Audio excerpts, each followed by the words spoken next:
Assalamualaikum warahmatullahi wabarakatuh. Perkenalkan, nama saya Dita Esani dari kelas ekonomi syariah 3C, akan menjelaskan tentang bagaimana kondisi ekonomi pada saat ini dan cara menghadapi resesi 2023. Saat ini ekonomi global sedang tidak baik-baik saja. Hal itu terlihat dari proyeksi pertumbuhan ekonomi dunia yang mengalami koreksi ke bawah.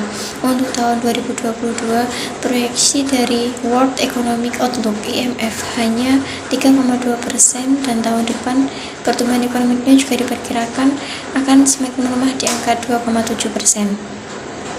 Dan inflasi yang cenderung tinggi dan pertumbuhan ekonomi yang menurun, ini memberikan sinyal bahwa situasi ekonomi dunia cukup tertekan.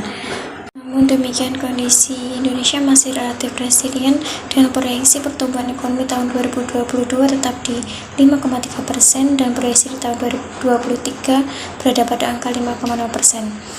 Dari kinerja APBN hingga kuartal ketiga ini, pertumbuhan ekonomi Indonesia masih kuat didukung oleh neraca perdagangan, konsumsi rumah tangga, dan investasi sebagai penopang utama. Penerimaan negara juga masih tinggi, dan ini memperlihatkan pemulihan ekonomi yang terus terjaga. Kontribusi harga komoditas yang masih relatif tinggi serta dampak positif dari berbagai kebijakan pemerintah.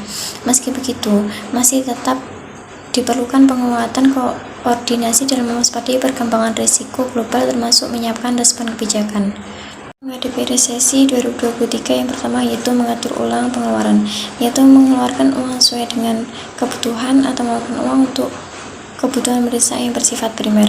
Yang kedua, mengurangi atau melunasi hutang. Karena seandainya terjadinya resesi, suku bunga akan mengalami kenaikan, maka sebaiknya mulai sekarang kurangi atau lunasi hutang, atau sebisa mungkin hindari hutang yang bersifat konsumtif seperti membeli barang elektronik yang belum benar-benar dibutuhkan.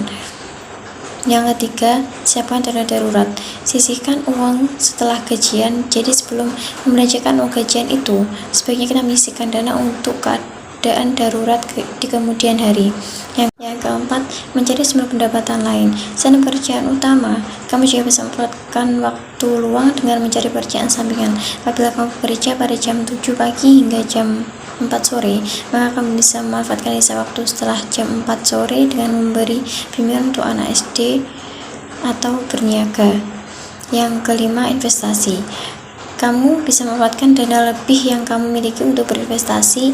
Yang perlu diingat yaitu pilih aset likuid dengan risiko rendah seperti reksadana. Yang keenam, asuransi. Untuk menghadapi resesi, kamu bisa berjaga diri untuk